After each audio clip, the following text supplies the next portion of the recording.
With barely 5% of the facts known, could the official silence from authorities be a calculated, even encouraging, strategy? It is a distinct possibility, and while certain avenues of inquiry have seemingly closed, investigators insist this is anything but a cold case. The scene is a front porch in Tucson, Arizona. The date is February 1st, 2026. At approximately 2 a.m., an 84-year-old woman is roused and stands at her own door, her face a mask of disorientation. A visitor is out there, shrouded in darkness, at an hour when knocks are harbingers of trouble. A flicker of indecision stays her hand on the doorknob. Is opening it the right thing to do? She strains to see through the wrought-iron security gate, beyond the reinforced glass, and into the impenetrable shadows that lie beyond. And in that fleeting moment, the entire situation is irrevocably altered. A face is suddenly revealed, or perhaps a mask has slipped. Or maybe her mind pierced the disguise, recognizing the eyes, the silhouette, the distinct manner in which this individual carried themselves. What is certain is that she recognizes him. Her eyes widen, not with terror, but with dawning comprehension. I know who you are. The figure on the other side sees this realization in her eyes, sees the exact moment her mind forges the connection. She knows me. This was never part of the plan. And now, a wave of fear washes over him. Not her. It engulfs him, because in an instant, a witness has been created. Someone capable of putting a name to his face. Someone who could pick him out of a lineup. Within the span of 3 frantic heartbeats, a new decision is forged. She cannot be left here.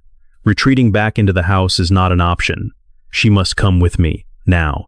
Johnny Grusing, a former special agent with the FBI, the same investigator instrumental in bringing the Golden State Killer to justice, examined the evidence in the Nancy Guthrie case and perceived something that had eluded others. This was not a random act. This was not a kidnapping for ransom.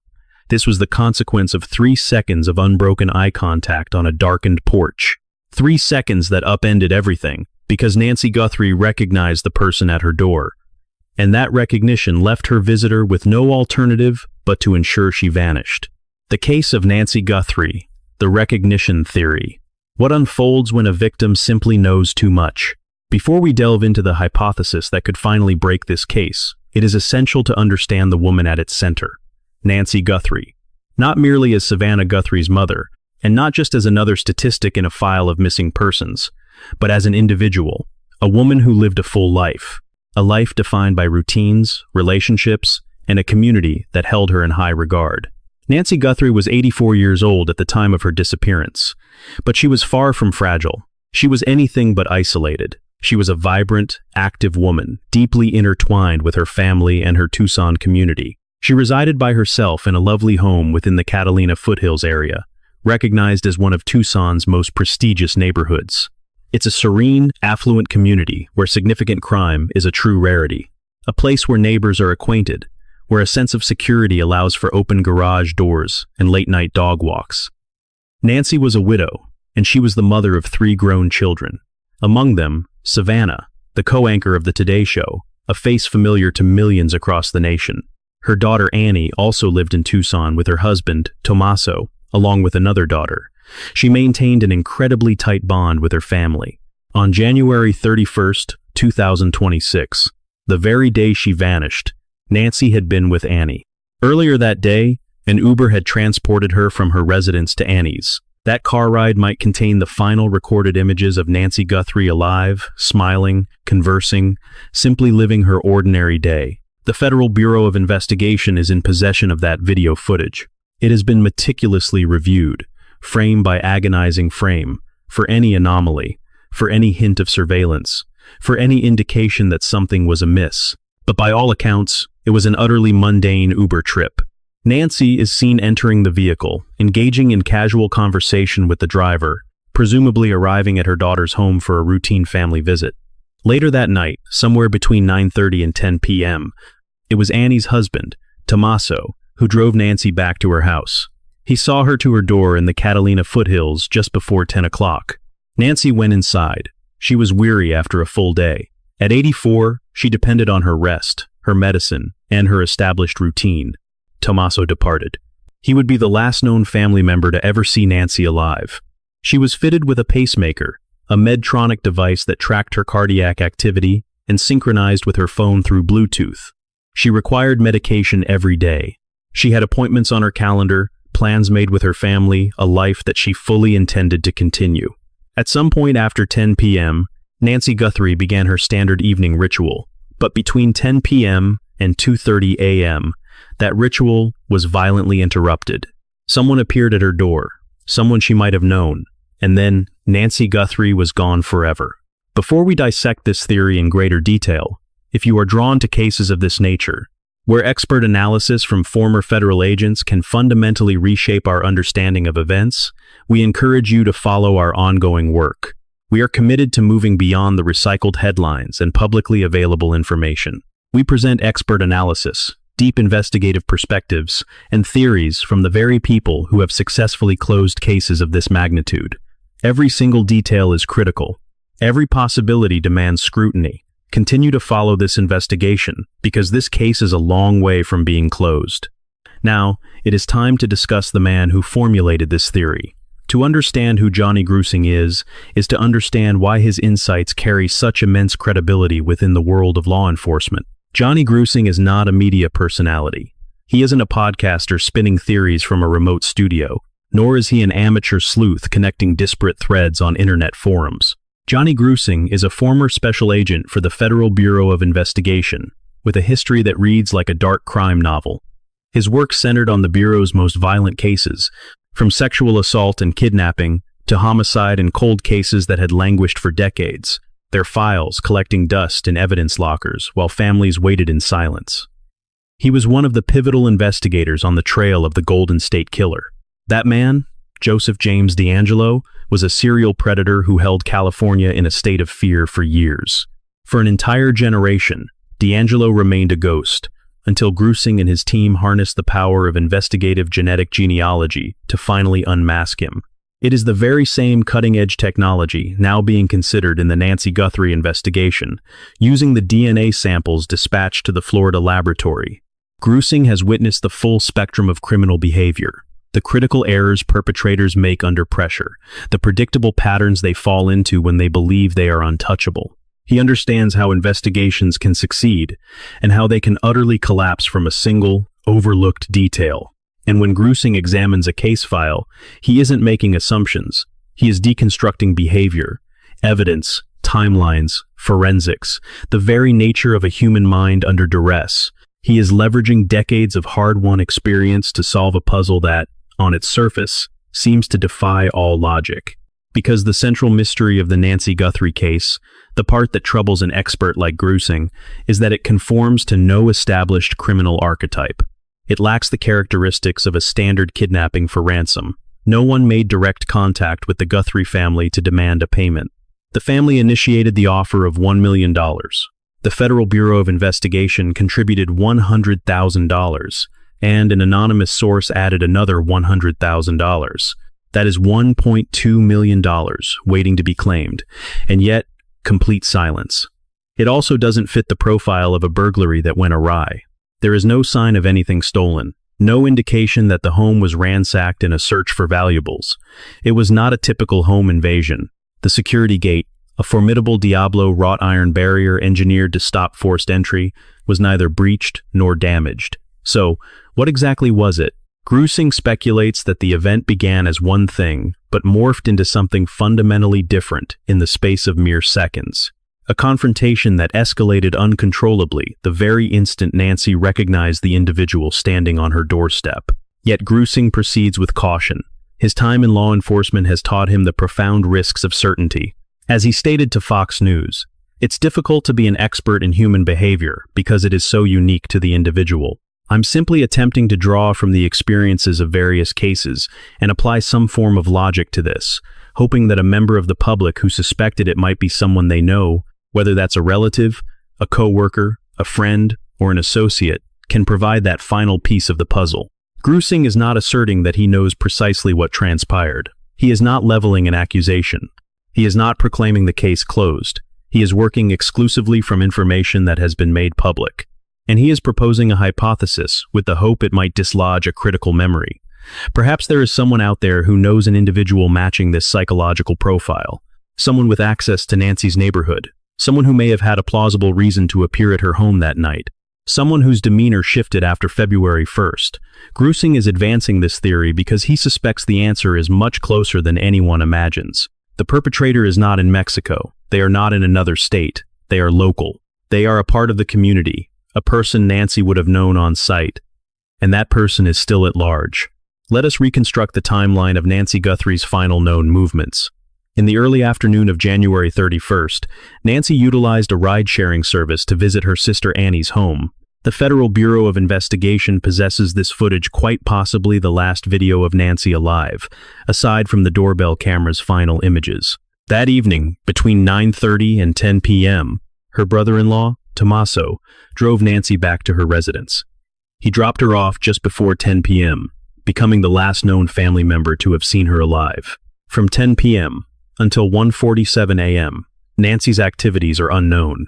It is presumed she followed her nightly routine, changing her clothes, taking her medication, and retiring to bed. According to a public statement from her daughter, Savannah Guthrie, Nancy was taken from her bed in the dead of night. This implies she was already asleep when something compelled her to go to the front door. At 1:47 a.m., on February 1st, Nancy's doorbell camera ceases communication. The Bureau released footage revealing a masked person on the porch. The figure wore a black ski mask, gloves, and a dark jacket, with a gun holster visible on their torso, and carried a 25-liter Ozark Trail backpack, the type sold at Walmart. The individual is seen tampering with the camera. At 1:47 a.m., the feed cuts to black. From 1:47 a.m. to 2:30 a.m., this marks the critical window, a span of approximately 40 minutes. Investigators theorize that the masked person spent this entire time inside Nancy's home. A 40-minute duration suggests something far more complex than a swift abduction or a simple burglary. It implies a loss of control, a period of indecision, and a mounting sense of desperation. Grusing believes this is the point where the original objective completely disintegrated. At 2:30 a.m., Nancy's pacemaker disconnects from her phone. Her Medtronic device was synced via Bluetooth technology. The loss of this connection most likely indicates she was moved a significant distance away, causing the signal to sever. This is the precise moment authorities suspect Nancy departed her home. At 11 a.m., her absence at church triggers the first alarm. Her family arrives to find the house uncharacteristically unlocked. Nancy is nowhere to be found. Outside, on the front porch, a disturbing discovery is made. Bloodstains, which DNA analysis later confirms belong to Nancy's blood. By 11 a.m. that morning, Nancy had already been missing for over 8 hours. 48 days would pass, and still, there would be no sign of her. For the investigator, one critical piece of evidence altered the entire course of the inquiry: the location of the blood.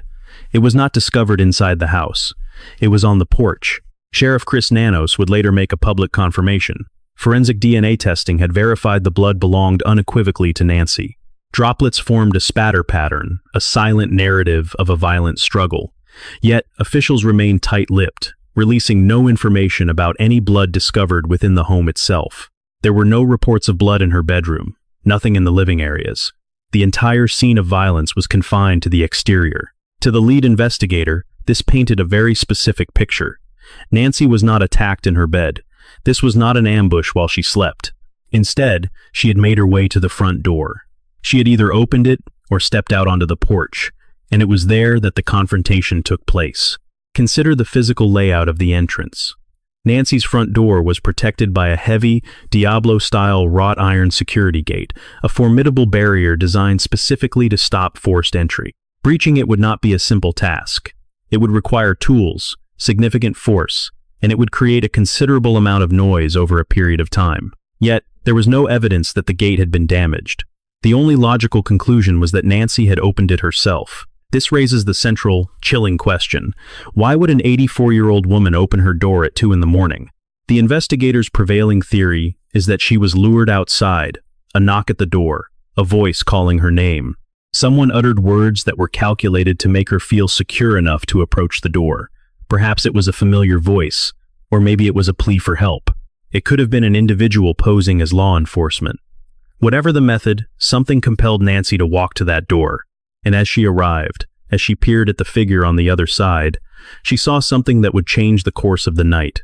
A face she knew. The investigator believes it was this precise moment of recognition that ignited the violence on the porch, that this was not a premeditated act of aggression. It was a reaction born of fear, a sudden loss of control, a split-second decision fueled by sheer desperation. The individual on her porch understood instantly that Nancy could identify them. They could not allow her to retreat inside. They could not allow her to reach a telephone. With only seconds to react, a choice was made, and blood was spilled. Nancy's blood. From that critical instant forward, abducting her became the perpetrator's only remaining option. Let us turn our attention back to that afternoon, to the Uber ride she took. The FBI has since obtained the vehicle's footage and has subjected it to meticulous review. The reason for their scrutiny is simple and haunting. It may represent the last known recording of Nancy Guthrie alive, smiling, conversing, simply living her life, entirely unaware of the darkness that was gathering. While the FBI is not making the footage public, its existence is confirmed, and they are searching for something specific within its frames. Was another vehicle tailing Nancy's Uber as she departed her home that afternoon? Was an observer watching from a distance, noting her schedule, confirming the hours she would be away? Because if the investigator's central theory holds true, if Nancy was indeed targeted by an acquaintance, that individual would have required precise knowledge of her routine when she would be home, and more importantly, when she would be vulnerable and alone. That Uber journey in the afternoon may have been the very moment the perpetrator confirmed their window of opportunity. Nancy departs at approximately 2 p.m. She would be absent for several hours. She would return late, fatigued, and preparing for sleep. That would be the time to strike. It is impossible to know for sure if this is what transpired. The FBI remains silent on the matter, but they possess that footage, and they are analyzing it for a very specific reason. It marks the last moment in time Nancy Guthrie was verifiably safe. Just hours later, her world would be irrevocably altered. Let us examine the investigator's theory, moment by moment. The time is approximately 1:50 a.m. Nancy is in her bed, asleep. Then, a sound breaks the silence.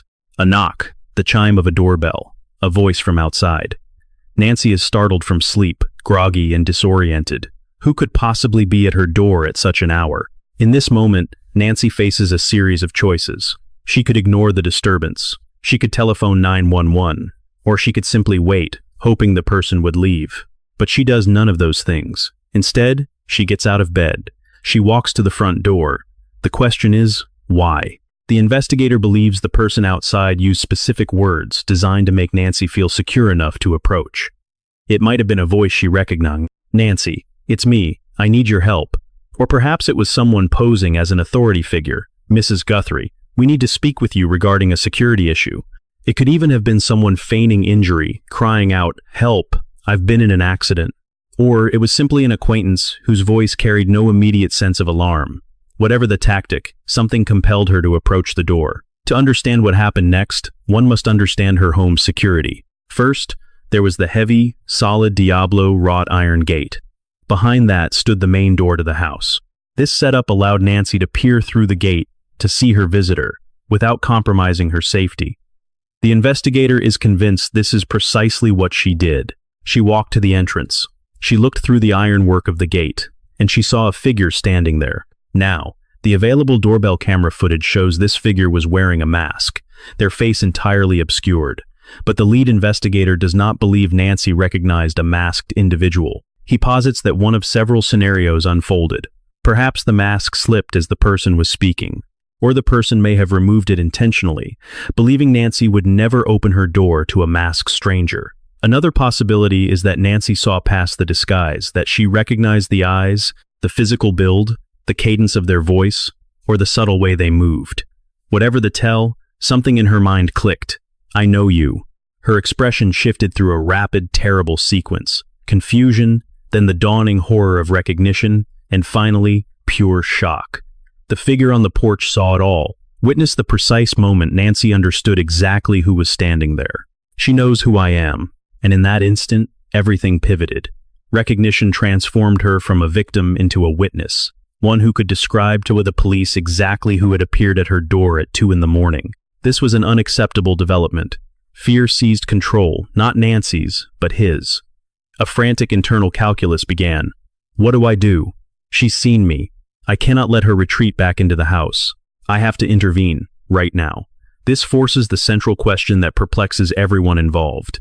If Nancy could identify him, why not eliminate her there on the porch? Why escalate to the far greater risk of an abduction? The investigator has deconstructed this decision meticulously. First, one must consider the environment. Her house was situated in a quiet residential neighborhood, with other homes in close proximity. A gunshot at 2 a.m. would have shattered the stillness, triggering lights in windows and a barrage of 911 calls. Even a prolonged struggle, if loud enough, could easily have alerted a neighbor. The perpetrator did not have the luxury of time to weigh his options. He had mere seconds to react. Killing her on the spot would have felt profoundly dangerous, too loud, too certain to leave a trail of evidence, too likely to attract immediate, unwanted attention. But taking her, that buys him time. It physically removes the primary witness from the crime scene. It creates a critical buffer of distance between the act and its eventual discovery. He could transport her to a secluded location, a place where he could think clearly. It's possible he harbored a delusional hope that he could still somehow persuade her, or threaten her, into silence. Then again, perhaps there was no coherent thought at all, just a raw, primal reaction fueled by pure instinct and a surge of adrenaline. An experienced investigator knows that criminals under extreme pressure do not make logical choices. They make survival choices. And in that moment, abducting her felt like the only path to survival. But this leads to the most critical component of the investigator's theory. He is convinced this was never a premeditated kidnapping. He asserts this was an opportunistic abduction, a desperate improvisation that occurred only because the original, intended plan had catastrophically failed. As the investigator explained, it is exceedingly difficult to apply logic to an illogical act. Something went terribly wrong while he was in there. The initial plan might have been a simple burglary. It might have been a confrontation over some other matter entirely. But the plan dissolved the moment Nancy recognized him. Once he put his hands on her, once he physically forced her away from that porch, a point of no return was crossed. He was now in possession of an 84-year-old woman who could definitively identify him, a woman who knew his name. And the only viable way to make that catastrophic problem disappear was to make Nancy disappear forever. Let us examine those 40 minutes. From 1:47 a.m. to 2:30 a.m., the masked figure remained inside the house. If the intent was a swift abduction, one would not spend 40 minutes inside the residence. If it was a burglary, one would not linger so dangerously. A 40-minute duration is suggestive of something else entirely. A complete loss of control, paralyzing indecision, and spiraling desperation. Attempt to see it from his perspective. You arrive with a plan, but your identity is compromised by Nancy, forcing a split-second, irreversible decision to take her. But what now? You are inside this woman's home. She is injured. There is blood on her porch, a damning piece of evidence. She is actively bleeding. She is likely terrified, or perhaps she is fighting back. You must devise a way to get her out of the house unseen. You must determine a destination. You must decide on her ultimate fate. And this all unfolds under the cover of darkness in a neighborhood teeming with surveillance cameras. Imagine 40 minutes of that suffocating pressure, trying to navigate an impossible situation that worsens with every passing second. The investigator believes this is the window of time when the perpetrator may have tried to stage the scene. It's possible he attempted to create the illusion that Nancy had left of her own accord. He may have frantically tried to remove evidence, to clean traces of blood, or to search for something specific. Or perhaps he was just frozen, paralyzed by the gravity of his actions. But by 2:30 a.m., a decision had been made. He was leaving, and Nancy was leaving with him. There is another detail that reinforces the theory of an amateur operating far beyond his depth: the gun holster. In the doorbell footage, it is clearly visible, worn on the very front of his body. For a former FBI agent like the lead investigator, this is an immediate and telling clue. He describes the placement as tactically unsound. Anyone with legitimate firearms training would not carry a weapon in that fashion. It is awkward, obstructive, and makes a quick, clean draw exceedingly difficult. Professionals wear holsters in specific, tested positions for tactical superiority, on the hip, at the small of the back, or in a shoulder rig. Wearing a holster front and center suggests someone whose knowledge is based on movies, not on actual experience or training. It suggests someone posturing to be intimidating, but who lacks any real-world expertise. This profile fits perfectly with an individual who would lose control and make fundamental mistakes. A professional would not have lingered for 40 minutes inside the house, nor would they have worn their equipment so improperly. But an amateur, panicked and in over his head, is prone to making such errors. And when their plan collapses, they resort to desperate and irreversible decisions, such as abducting an 84-year-old woman for the simple reason that she saw their face. So, if this crime was not random, not for ransom, and not related to her granddaughter's celebrity, what motive remains? The investigator's theory points toward a personal grievance. He believes the attacker had a specific personal conflict with Nancy Guthrie herself. It could have been financial in nature. Perhaps Nancy owed someone money, or they owed her. It might have been a dispute over payment for some kind of work. Or it could have been personal bad blood, a resentment that had been festering over time. It may even have been something Nancy was not aware of. Someone who blamed her for a past wrong, who had nursed a silent, venomous grudge. But something deeply specific and powerful brought this person to her door at 2 a.m, and the lead investigator is certain it was anything but a random act. The reasoning is crucial. The residence was nestled in the Catalina Foothills, surrounded by hundreds of other homes, many of them far more vulnerable targets if the motive had been a simple burglary. Yet this individual chose this specific house. He was aware of the security cameras and made a deliberate attempt to disable them. He navigated the interior layout with confidence, remaining inside for 40 minutes without confusion.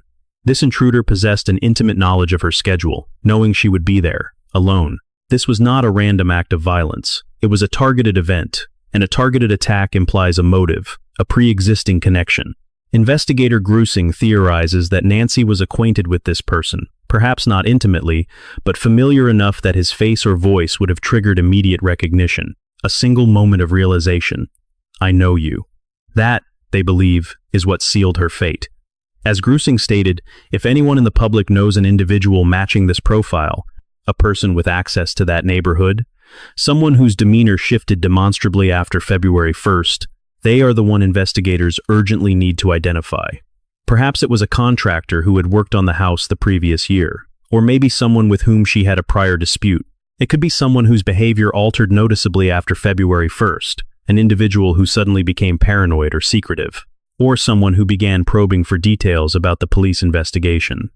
Grusing's theory provides the public with a tangible profile, a psychological sketch to consider, and somewhere in the sprawling city of Tucson, someone may hold the key to that identity.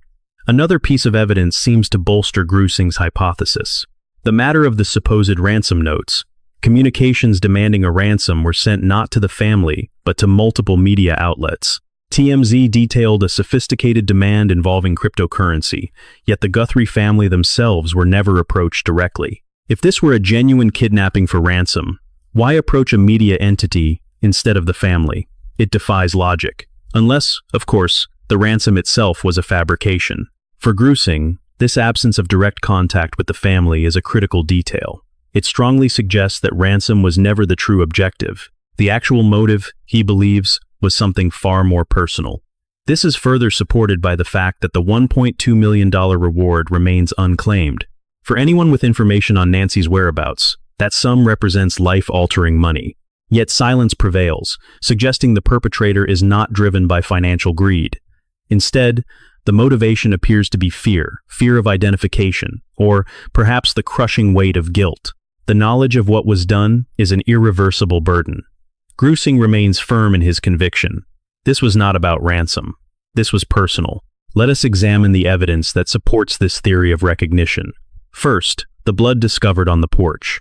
It was Nancy's, found outside the home, not within. This detail suggests she approached the door of her own volition. There were no signs of a forced entry. The Diablo security gate remained intact. It is highly probable that Nancy opened it herself. The 40-minute timeline inside the house is consistent with an aggressor who was suddenly unsure of their next move. It points to an act of desperation. The crude, amateurish gun holster suggests a lack of professional training, an individual prone to making critical errors. Consider the FBI's concentrated local focus. investigators have been pointedly questioning construction workers, former neighbors, and others who had legitimate access to the property. This strategy indicates a search for local suspects. Then there is the lack of any ransom demand made to the family, despite the notes sent to the media. This again implies the ransom was merely a diversion. And finally, the scouting visits. The prior visits on January 11th and 24th point to someone already familiar with the property, someone Nancy herself might have recognized. The victim's own statement, taken from her bed, indicates she was likely asleep before being compelled to the door. This reinforces the idea of specific targeting this particular house chosen over hundreds of others. The 48-day search yielding nothing suggests the perpetrator possessed intimate local knowledge of the terrain, a place to conceal what they had done. When these disparate elements are pieced together, Grusing's theory forms a chillingly coherent narrative. This was not a random attack. This was not the work of a professional. This was a situation that violently spiraled out of control, beginning at the precise moment Nancy recognized the person at her door. However, one must also confront the evidence that resists easy explanation. The full backpack. Why would someone bring a 25-liter pack to a simple confrontation? It implies a degree of planning, though perhaps the pack was intended for an entirely different purpose. Then there is the matter of the elaborate disguise. The mask, gloves, and full body coverage all point to a concerted effort to conceal one's identity. But why appear at all if you are known to the victim, unless she recognized something subtle despite the concealment? The multiple scouting visits, specifically the one on January 11th, suggest careful premeditation, not a panicked, impulsive act. Perhaps the original plan was something else entirely, which devolved into a kidnapping only after that fateful moment of recognition. Another inconsistency, the sophisticated avoidance techniques. The disruption of the Wi-Fi network and the complete absence of DNA do not align with the profile of an amateur, unless this individual was sophisticated in some areas, yet clumsy in others, and the effective disposal of the body. If this was born of pure desperation, how was the concealment executed so flawlessly? It would require significant planning, or an expert's knowledge of the local terrain. These are not minor discrepancies. They don't invalidate the theory outright, but they introduce significant points of friction. The truth may lie in a disturbing combination of planning and opportunism. He may have planned his presence there, but the recognition and subsequent abduction were unforeseen reactions. Therein lies the nuance of the case. The theory isn't that the entire event was spontaneous, but rather that the moment of recognition was the critical turning point. And Grusing is not the only expert to have analyzed the evidence. Analyst Morgan Wright posits that Nancy, exhausted after returning home, simply forgot to lock her door. The perpetrator, testing the handle, found it unlocked and gained entry. This aligns with the core idea that something went terribly wrong once he was inside. James Hamilton suggests a sophisticated theft ring operating on tourist visas, which would explain the lack of a DNA match, but fails to account for the deeply personal elements of the crime. Forensic specialist Joseph Scott Morgan advances a chilling hypothesis that the perpetrator was aware of Nancy's maternal connection to Savannah, viewing it as a powerful point of leverage. This echoes investigator Grusing's emphasis on a local connection, a consensus among experts that the individual responsible is likely from the immediate area. The answer may not lie in complex international schemes, but somewhere much closer. The truth is likely a mosaic of various theories, all of which point to an individual within the community. Someone remains free. This forces us back to the central, haunting question. What truly transpired on that porch at 2 a.m. on the 1st of February? Did Nancy peer through the gate only to recognize a face that should not have been there? Was it that single moment of recognition that ultimately sealed her fate? Johnny Grusing, an investigator instrumental in the capture of the Golden State Killer, is convinced that Nancy was acquainted with her abductor. He posits that a fleeting moment of realization, an unspoken "I know you," irrevocably altered the course of events. In his view, she was targeted not for who her daughter was, but for who he was. And in the shadows, someone holds the absolute truth of that night. Someone knows precisely who appeared at that door. Someone knows the sequence of events on that porch. Someone knows the whereabouts of Nancy Guthrie. The question is, will that person ever break their silence?